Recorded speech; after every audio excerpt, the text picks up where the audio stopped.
warahmatullahi wabarakatuh. Waalaikumsalam warahmatullahi wabarakatuh. Alhamdulillah kita sudah sampai di sekolah pagi ini. Tapi sebelum mulai pelajaran, mari kita berdoa terlebih dahulu. Ketua, silakan siapkan kelas. Bismillahirrahmanirrahim. Raditu billahi rabbak wa bil islam madinah wa bil muhammadin nabiyyan wa rasulah. Man dzalladzi yasfa'u indahu illa bi'izni. Ibu kita Kartini, putri sejati. Assalamualaikum warahmatullahi wabarakatuh. Selamat pagi, Bu. Selamat pagi semuanya. Alhamdulillah kita sudah sampai sekolah dan keadaan selamat dan sehat hari ini. Tapi sepertinya ada seorang yang hadir ya. Siapa? Keisha sama? Oh ya, Keisha sama Pak Ibu. Oke, semoga mereka cepat sembuh karena mereka tidak. Apa yang mau kita mulai saja begini? Apa bisa? Ada ikut sapi pagi. Ada yang bilang sekarang belum Oke, berarti sekarang kita mau tampil lagu nasional, jadi please masa senang. Kalau ibu-ibu senang hari ini kenapa? Karena di meja ibu udah ada berdua ibu. Nah, nanti kita akan masuk materi menabung pada celengan indah buatan sendiri. Oke, nah kita mau tanya dulu. Sebelumnya, pernahkah kamu di rumah membuat celengan sendiri? Dari apa?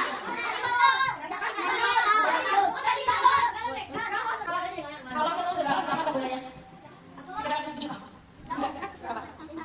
Kalau kamu isinya pakai galon namanya, tapi uangnya berapa kumpul?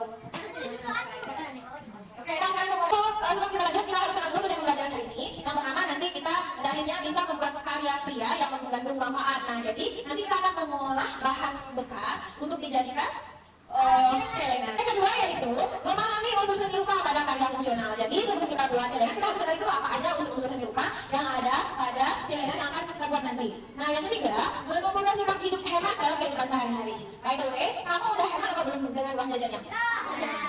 Udah belum? Oh, udah. Nah, misalnya nih, kamu berapa jajanmu sehari? 15.000. Berapa yang habis dalam satu hari? Semuanya, berarti belum ada sisanya ya. Oke, coba kalau tidak berapa kamu jajannya sehari? 10.000. Yang dijajanin berapa? Kadang nggak jajan, kadang 2.000. Oke, sisanya? Ditabung di rumah. Coba. Nah, kenapa tidak menabung? Oke, jadi tidak menabung uang jajannya untuk dikumpulkan biar lagi sayang orang tua ya. Seandainya kita punya pengeluaran besar besok, nah jadi kalau kita lagi sama mama, uang jajan kita ada tabungan kita. Nah, hari-hari uang jajan tabungan ini kita buat dari hasil dari mana ya? Uang kamu yang milik kamu itu uang jajan yang dikasih mama. Nah, berapa uang jajan yang dalam satu hari itu kamu sisakan setiap hari? Ada nggak bisa? Dari berapa? 2.000 ya uang jajannya. 2.000 ada. Ada berapa jajanmu yang kamu sisai? Bisa dong. Kadang 5.000 ya. Ada habis. Kalau apa? Kadang jajanin, kadang tadi, kadang jajanin tadi. Kalau coba lain lagi ada enggak? Tadi, berapa jajanin sehari? 15. Yang kamu jajanin berapa sehari? Semuanya berarti ada sisa dong. Yang jajanin? Hijau, berapa jajan sehari? 15. Sisanya berapa? Kadang nggak jajan, kadang cuma 5.000 di Oke, kadang ada jajan, kadang 5.000. Yang lain di luar, kita juga bisa menyisihkan uang untuk keperluan darurat. Uang-uang yang kita sisihkan itu bukan uang dari mama ya. Kayak uang kamu yang hari Senin itu uangnya dari uang jajan kamu yang kamu simpan atau uang dari mama? Dari mama. Jadi yang kita lakukan setiap hari itu adalah jadi mama yang membangun ya. Ambil kita yang lakukan. Jualan. Oke. Nah, jadi kamu itu harus banyak. Yang penting konsepnya adalah kita menyisihkan sebagian atau sedikit dari uang jajan milik kita. Oke, itu dia sikap hidup hemat. Yang ketiga, mengembangkan sikap mandiri. Nah, tadi seperti itu jadi tadi kalau seandainya dia menabung, dia ingin mengumpulkan uang supaya nanti dia bisa tidak terlalu banyak minta uang jajan sama mamanya. Ya, dan nanti juga kalau kamu ingin menabung, kamu pasti akan berusaha untuk menghasilkan uang sendiri. Oke, mau tidak? Oke, ada tujuan utama. Ada di sini yang punya HP sendiri dan uang tabungan sendiri. Ada? Dan kita banyak untuk itu ada apa? Sampah. Apa bahasa Indonesia? Sampah. Nah, sampah ini biasanya di mana kita temukan? Di tempat yakin, di tempat sampah aja. Di mana?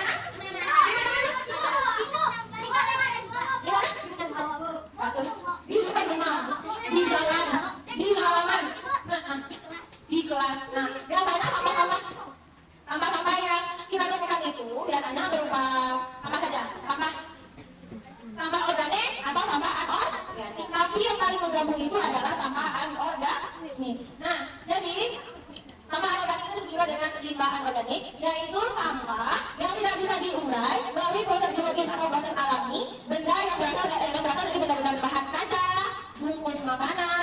Kaleng-kaleng. Sekarang coba sebutkan contoh sampah anorganik yang ada di sekitaran kita.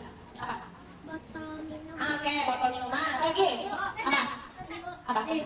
Kertas? Kertas plastik. Bungkus permen. Bungkus apa lagi? Bungkus kacang udah. Apa lagi? Bungkus kacang DDR. Apa lagi? Bungkus kacang apa? Apa yang kemarin kita pakai? Bungkus mie. Apa lagi? Apa? Oke. Itu karena salah ya, bagian kita yang sudah salah. Salah total, salah tempat. Karena bagian kita sudah hancur jadi di sana. Tapi dia kan cepat berarti. Oke. Nah, yang di sekolah apa yang paling banyak kita temui di halaman? Dari mana asalnya sampah plastik ini? Dari hati. Apa yang menyebabkan hati itu menyebabkan menghasilkan sampah plastik? Karena makanan yang dijual itu dibungkus plastik atau menggunakan menggunakan plastik itu bisa nggak diuraikan, dihancurkan? Nggak, dia nggak bisa hancur sendiri, butuh waktu yang lama. Selain itu, kalau dibakar itu merusak karena zatnya berbahaya. Nah, jadi sebenarnya sampah apa? Karena apa? Karena sampah plastik itu tidak bisa diuraikan, maka kita berusaha untuk mendaur ulang organik. Yang pertama ada kaleng biskuit. Lebaran bentar lagi. Selain kaleng biskuit ini cuma satu kaleng-kalengan. Apa lagi yang menggunakan kaleng? Susu kaleng. Apa lagi? Minuman kaleng. Apa lagi? Sarden. Apa lagi? Oke, itu tahu nggak udah?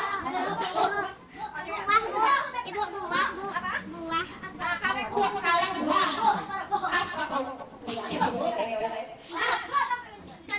Kaleng selai, boleh. Nah, ini contoh produk anorganik yang pertama. Yang kedua ada botol plastik. Apa saja yang menghasilkan sampah botol plastik? Ini roti, botol, pasta, susu beras, hijau, apa lagi? Botol aqua botol, aqua gelas. Pepsi apa dia tadi kita tahu? Pepsi kaleng nggak sih? Pepsi kaleng ya.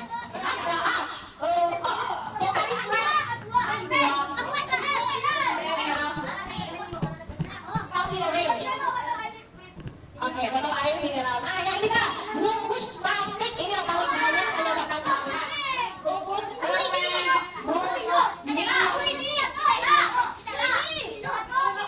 bungkus ciki-ciki, bungkus minuman saset, bungkus apa lagi? Bungkus mie, bungkus bungkus sampo, sabun, bungkus liquid, bungkus obat.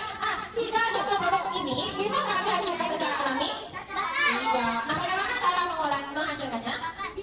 Tidak boleh. Kalau seperti dibakar, dia akan menjadi lebih berbahaya karena zat-zatnya yang terkandung itu bisa naik ke tanah. Jadi produk-produk anorganik ini pengolahannya adalah salah satunya cara terbaiknya adalah dengan mendaur ulang. Hebat ya.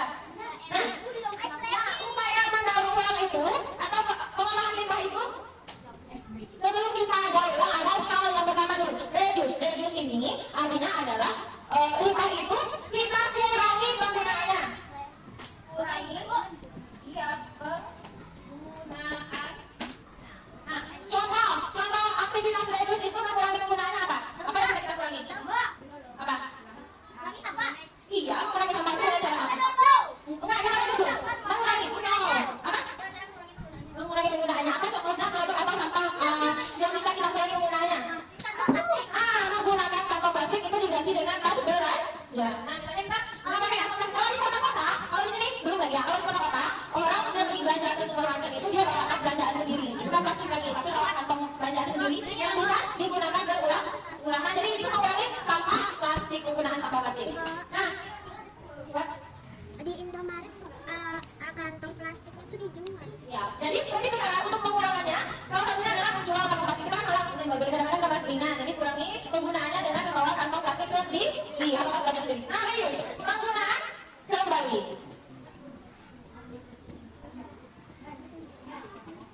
Nah, penggunaan kembali. Apa contoh produk plastik? Apa contoh produk plastik yang kita gunakan kembali? Soy.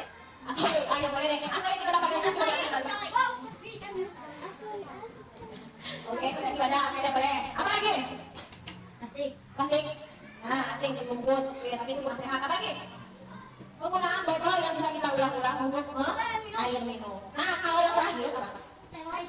Styrofoam itu nggak bisa digunakan kembali loh. Styrofoam hanya menggunakan 1 kali. Nah, yang ketiga, UPD itu recycle. Nah, recycle itu nanti yang akan kita lakukan itu daur ulang. Apa contoh barang yang bisa kita daur ulang? Botol plastik, kardus, karet, bungkus plastik, apa lagi? Kertas yang bisa kita daur ulang, apa lagi? Koran itu, koran itu menggunakan kembali. Kalau koran itu reuse menggunakan kembali. Kalau recycle itu kita olah barang sampahnya menjadi produk baru.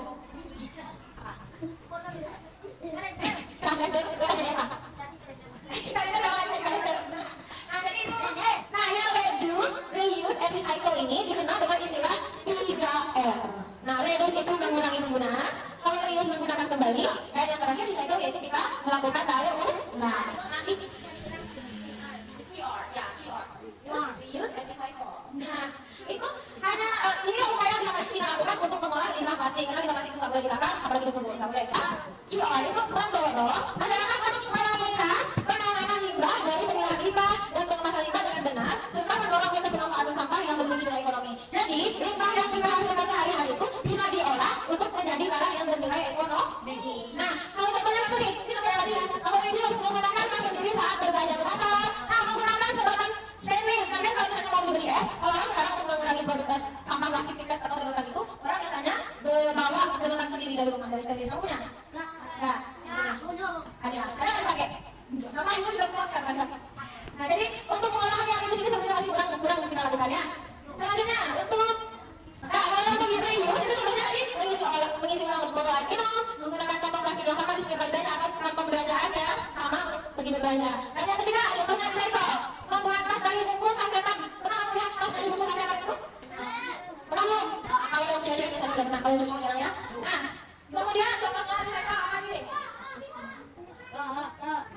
Membuat kerajinan dari kulit telur. Pernah nggak kamu lihat? Ada karya yang terbuat dari kulit telur. Pernah?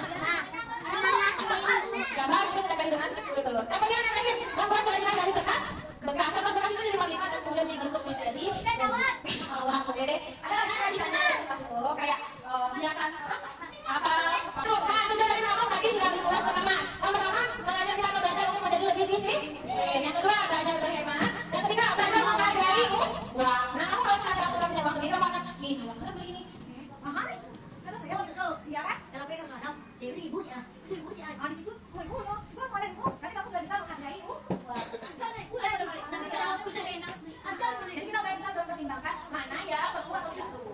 Nah, yang mereka kemudian lagi, kemandirian. Jadi kita kalau udah punya uang sendiri, nanti kita bisa jadi mau nggak mau nanti waktu itu kita jadi bisa lebih mandiri. Nah, jika belajar mengatur keuangan dan yang terakhir memahami konsep dana darurat. Kalau kamu punya tabungan sendiri, atau punya menabung di celengan. Ayo kita belajar membuat celengan. Kenapa seperti ini dia tulisannya? Nah, bukan celengan.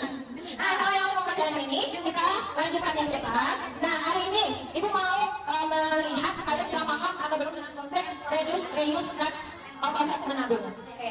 Boleh. Nah, ini ada tempat kerja yang akan dibagikan. Jadi masing-masing kamu dapat satu. Apa? Kenapa nggak mau?